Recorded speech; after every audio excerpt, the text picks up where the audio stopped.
El Coronel Miguel Ángel Rodríguez había servido a la corona durante 25 años. Sus medallas no eran simples adornos metálicos colgando de su uniforme. Cada una representaba una historia de valor, sacrificio y dedicación inquebrantable.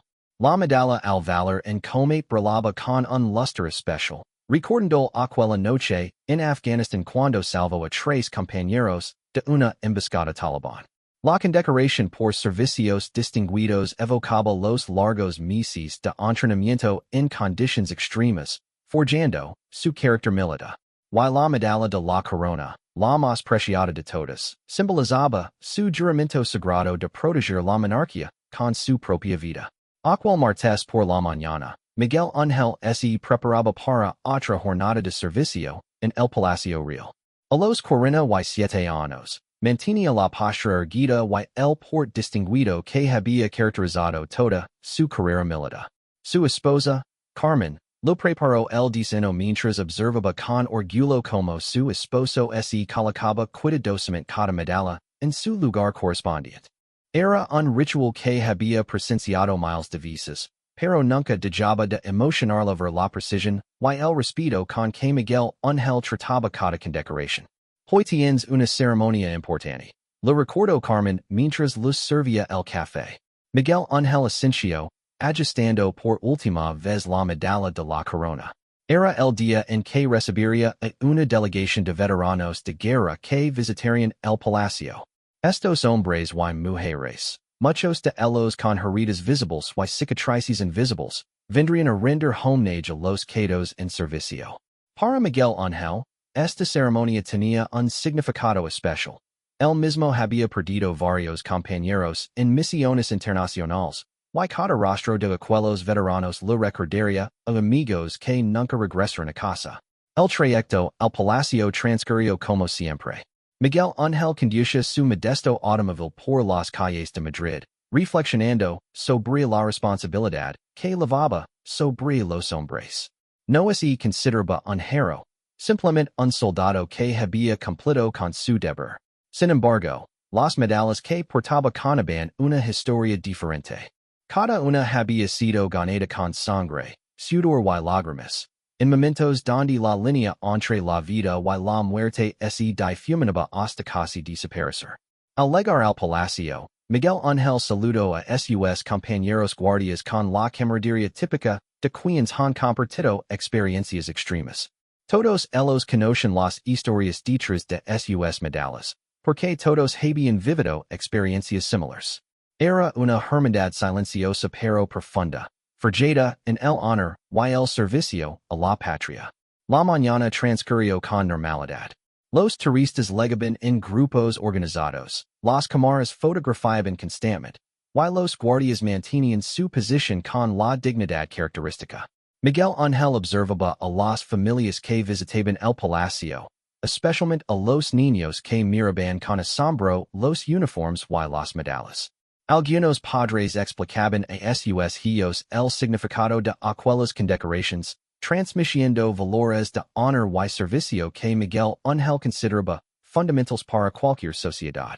Durante el almuerzo, Miguel Ángel se reunió con otros veteranos que trabajaban en diferentes sectores del gobierno. Compartieron historias, risas y también momentos de silencio reflexivo cuando la conversación derivaba hacia compañeros que ya no estaban con ellos. Estas conversaciones eran terapéuticas, les permitían procesar experiencias traumáticas mientras honraban la memoria de los caídos. La tarde permitía ser especial. La delegación de veteranos llegaría a las 4, y Miguel Ángel había sido designado para dirigir parte de la ceremonia. Había preparado un discurso sobre el significado del servicio militar y el valor del sacrificio personal por el bien común. No era un orador nato, pero las palabras surgen del corazón cuando hablaba sobre temas que realmente lo importaban. Mientras se preparaba para la ceremonia, Miguel Ángel notó a un hombre joven merodeando cerca del área restringida.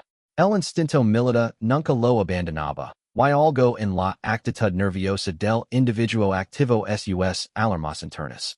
Sin embargo, decidió no actuar precipitadamente. Durante años de servicio había aprendido a distinguir entre amenazas reales y simples comportamientos sospechosos causados por nerviosismo o curiosidad.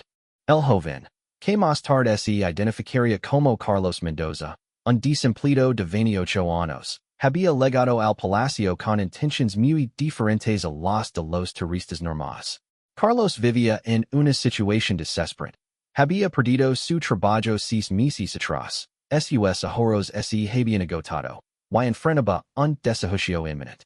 Su madre, una mujer mayor con problemas de salud, dependía económicamente de él, y la presión de no poder proveer para ella lo estaba llevando al límite de la desesperación. Durante semanas, Carlos había estado considerando opciones desesperadas para conseguir dinero rápido. Había escuchado rumores sobre coleccionistas privados que pagaban sumas importantes por objetos militares auténticos, especialmente medallas de alto rango. La idea de robar había germinado lentamente en su mente, alimentada por la desesperación y la sensación de que el sistema lo había abandonado. Carlos no era un criminal profesional. De hecho, nunca había cometido un delito grave en su vida. Era un joven educado, con estudios universitarios en ingeniería, que había trabajado honestamente hasta que la crisis económica lo arrebató su empleo. La ironía de su situación no se lo escapaba. Había servido brevemente en el ejército durante su servicio militar obligatorio, donde había aprendido a respetar las tradiciones y el honor militar. Sin embargo, la desesperación puede transformar incluso a las personas más honorables. La tarde avanzaba y Carlos observaba los movimientos de los guardias, estudiando sus rutinas y buscando el momento oportuno para actuar. Su plan era simple pero arriesgado. Esperaría a que algún guardia se alejara momentáneamente de su posición, se acercaría con alguna excusa, y intentaría sustraer una o varias medallas. En su mente desesperada, este plan parecía factible, aunque la realidad sería muy diferente. Miguel Ángel, mientras tanto, continuaba con sus preparativos para la ceremonia. Revisó una vez más su discurso, pensando en las palabras que resonarían con aquellos veteranos que habían sacrificado tanto por su país. La ironía del momento no podía ser mayor. Mientras él se preparaba para honrar el servicio militar, a pocos metros un joven desesperado planeaba atacar precisamente aquellos símbolos que representaban todo lo que Miguel Ángel defendía.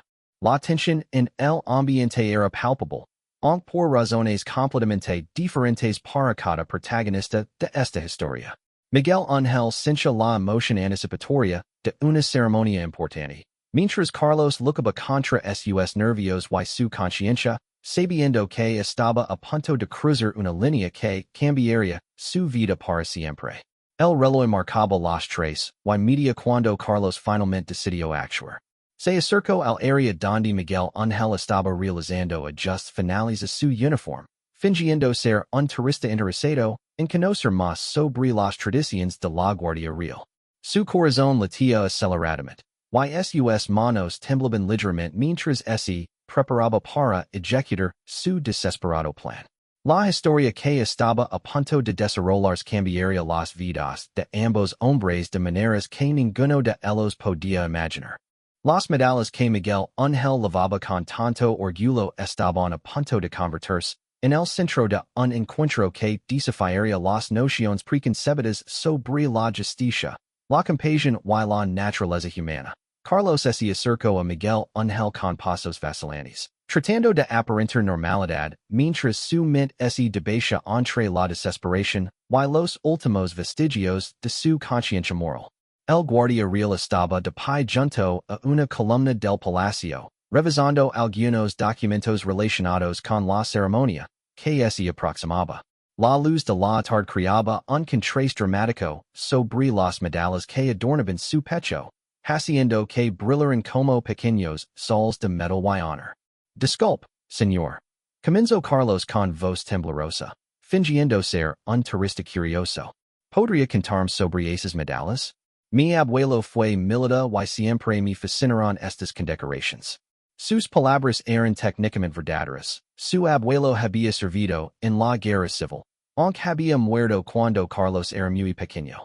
Esta media verdad lui ayudaba a mantener cierta compostura mientras se acercaba peligrosamente a su objetivo. Miguel Ángel levantó la vista de sus documentos y estudió al joven por un momento. Sus años de experiencia militar lo habían enseñado a leer a las personas, y algo en la actitud de Carlos le generaba una sensación extraña. Sin embargo, decidió responder con la cortesía característica de su rango. Por supuesto, joven. Estas medallas representan diferentes aspectos del servicio militar. Su voz era firme pero amable, reflejando la disciplina combinada con la humanidad que había desarrollado durante décadas de servicio. Mientras Miguel Ángel comenzaba a explicar el significado de cada condecoración, Carlos se posicionó estratégicamente a su lado, aparentando escuchar con atención mientras sus ojos evaluaban la mejor manera de ejecutar su plan. La medalla de la corona, la más valiosa y visible, parecía ser la más accesible. Sus dedos se movían nerviosamente en sus bolsillos, y pequeñas gotas de sudor comenzaban a formarse en su frente a pesar del clima fresco de la tarde. Esta medalla, continuó Miguel Ángel, señalando la condecoración al valor en combate, la recibí después de una misión en Afganistán.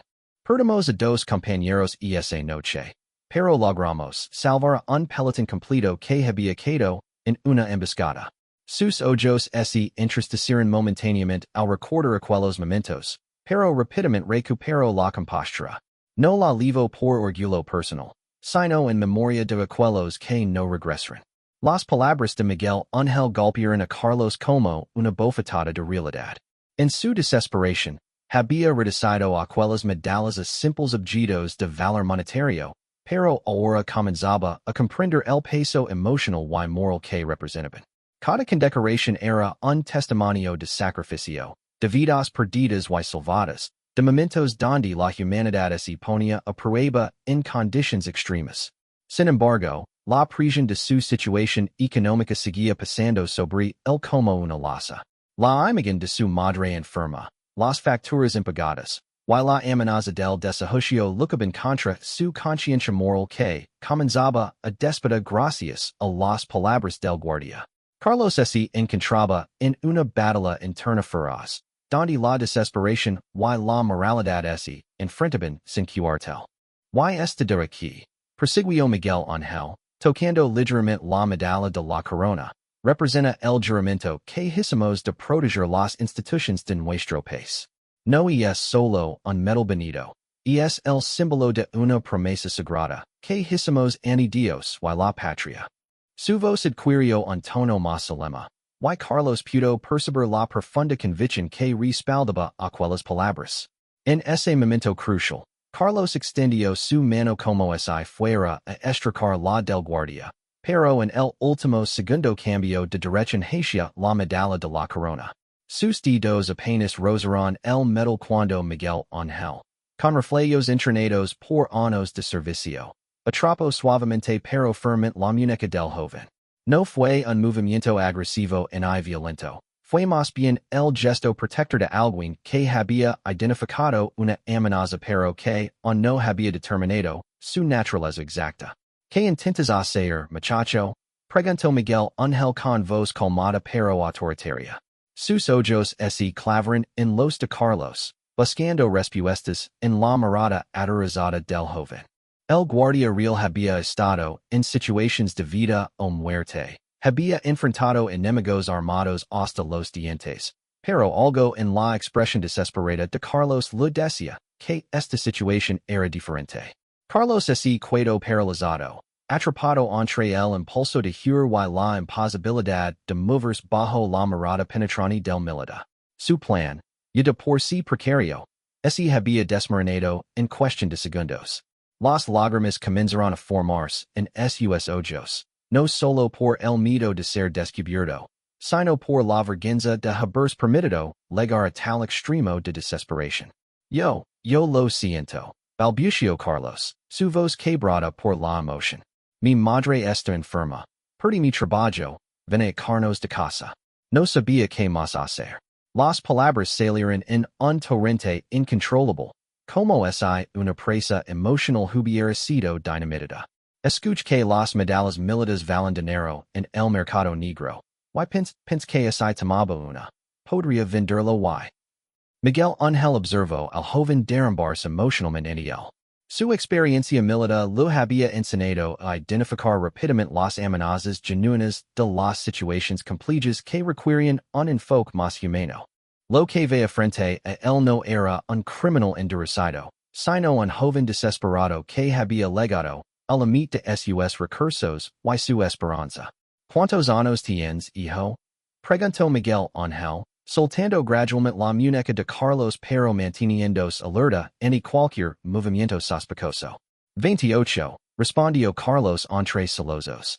Soy ingeniero, o era. Trabajé durante 5 años en una empresa de construcción hasta que cerraron la división donde estaba.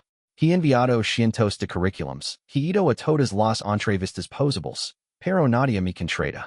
Mi madre tiene diabetes y necesita medicamentos caros. Y yo no sé qué más hacer. Miguel Ángel sintió una punzada de compasión que lo sorprendió. Durante su carrera militar había aprendido a mantener la objetividad y seguir los protocolos, pero también había desarrollado una profunda comprensión de la naturaleza humana. Reconoce en Carlos a muchos de los jóvenes soldados que había entrenado a lo largo de los años. Muchachos que se habían enlistado no por vocación militar, sino por necesidad económica, buscando una estabilidad que la vida civil no les había ofrecido. Marame, Carlos, dijo Miguel Ángel, sorprendiendo al joven al usar su nombre, aunque en realidad solo estaba asumiendo un nombre común. Lo que intentaste hacer está mal, muy mal. Estas medallas no son objetos que se pueden vender. Son símbolos sagrados de sacrificio y honor. Pero entiendo tu desesperación. Y reconozco que eres un joven que ha perdido el rumbo, no un criminal de carrera. Carlos levantó la vista, esperando ver ira o desprecio en los ojos del guardia. Pero encontró algo completamente inesperado. Comprensión y, quizás, una pizca de empatia paternal. Miguel Ángel tenía un hijo de edad similar. Y aunque nunca había enfrentado una crisis económica tan severa, podía imaginar la desesperación que podría llevar a un padre o un hijo a considerar actos desesperados. Lo que voy a hacer contigo desafía todos los protocolos que he seguido durante 25 años de servicio. Continuó Miguel Ángel, mirando alrededor para asegurarse de que su conversación no fuera observada por otros guardias o turistas. Debería arrestarte inmediatamente y entregar a las autoridades. Tu intento de robo es un delito grave, especialmente considerando el lugar donde estamos y la naturaleza de los objetos que intentes sustraer. El corazón de Carlos se hundió. Había esperado por un momento que la compasión del guardia pudiera traducirse en clemencia, pero parecía que el protocolo militar había prevalecer. Se preparó mentalmente para ser arrestado, procesado, y probablemente encarcelado, lo que haría su situación familiar aún más desesperante. Sin embargo, Miguel Ángel no había terminado de hablar. Pero también creyó en las segundas oportunidades, y creyó que todos merecimos una oportunidad de redención cuando reconocimos nuestros errores y estamos dispuestos a enmendarlos. Su voz adoptó un tono más personal, alejándose del protocolo militar hacia algo más humano y paternal. La tensión en el ambiente era palpable. Otros visitantes del palacio pasaban cerca de ellos, ajenos al drama humano que se desarrollaba a pocos metros de distancia. La decisión que Miguel Ángel estaba a punto de tomar no solo afectaría el futuro inmediato de Carlos, sino que también pondría a prueba sus propios principios sobre la justicia, la compasión y el significado verdadero del honor militar. La ceremonia de veteranos comenzaría en menos de 30 minutos, y Miguel Ángel tenía que tomar una decisión que definiría no solo el destino de un joven desesperado, sino también su propia comprensión de lo que significaba servir verdaderamente a su comunidad y los valores que había jurado defender. Miguel Ángel miró fijamente a Carlos durante lo que parecieron minutos eternos, aunque en realidad fueron solo unos segundos. En su mente, décadas de entrenamiento militar luchaban contra un impulso humanitario que rara vez había tenido la oportunidad de expresar en el contexto de su servicio. Las medallas sobre su pecho parecen pesar más de lo habitual, recordando no solo sus logros, sino también las responsabilidades morales que conllevaban. Carlos, comenzó Miguel Ángel, utilizando un tono que mezclaba la autoridad militar con una calidez paternal inesperada. Voy a hacer algo que probablemente me costaría mi carrera y mis superiores se enteraran. Pero hay momentos en la vida donde debemos elegir entre seguir las reglas, al pie de la letra o seguir los dictados de nuestra conciencia. El joven levantó la vista, confundido y esperanzado a la vez. Las lágrimas corrían por sus mejillas, pero en sus ojos comenzaba a aparecer una chispa de curiosidad sobre lo que el guardia real estaba a punto de proponer.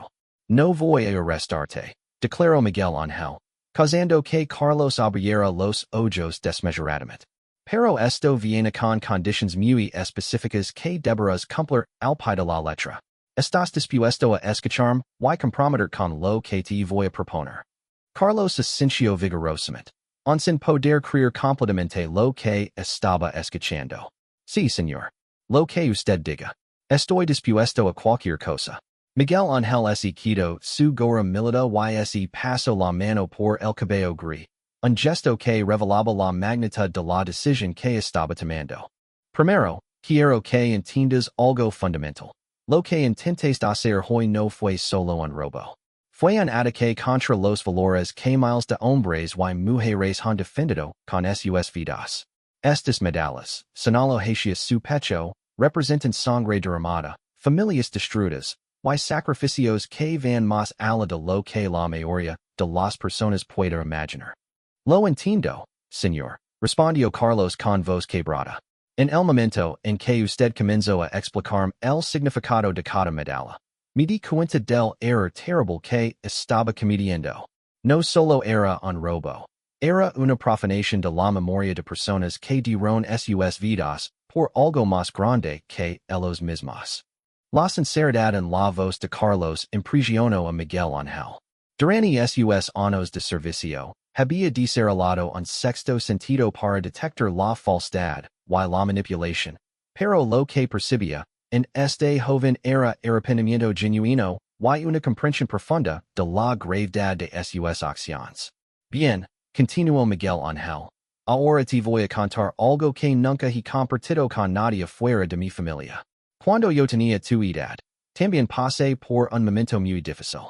Mi padre había perdido su trabajo. Mi hermana menor necesitaba una operación costosa, y yo estaba considerando options que habrían destruido mi futuro.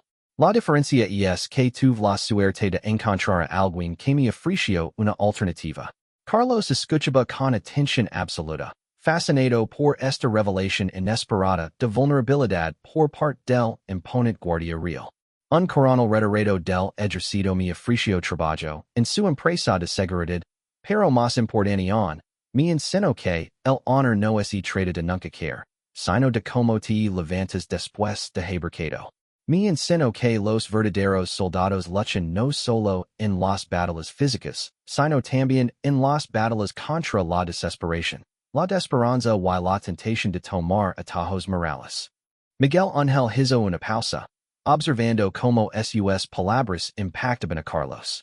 Por eso, en lugar de arrestarte, te voy a ofrecer algo diferente. Pero primero necesito que me de tu palabra de honor de que cumplirás con todo lo que te voy a pedir. Se la doy, señor, respondió Carlos inmediatamente. Mi palabra de honor. Muy bien. Aquí está lo que vamos a hacer. Miguel Ángel sacó una tarjeta de su billetera. Esta es la información de contacto de mi cuñado, que dirige una empresa de construcción. Necesita ingenieros. Yo le voy a decir que tengo un candidato excepcional que está pasando por un momento difícil pero que tiene integridad y potencial. El trabajo no es glamoroso al principio, pero es honesto y bien remunerado. Carlos tomó la tarjeta con manos temblorosas, sin poder creer lo que estaba sucediendo. Pero eso no es todo, continuó Miguel Ángel.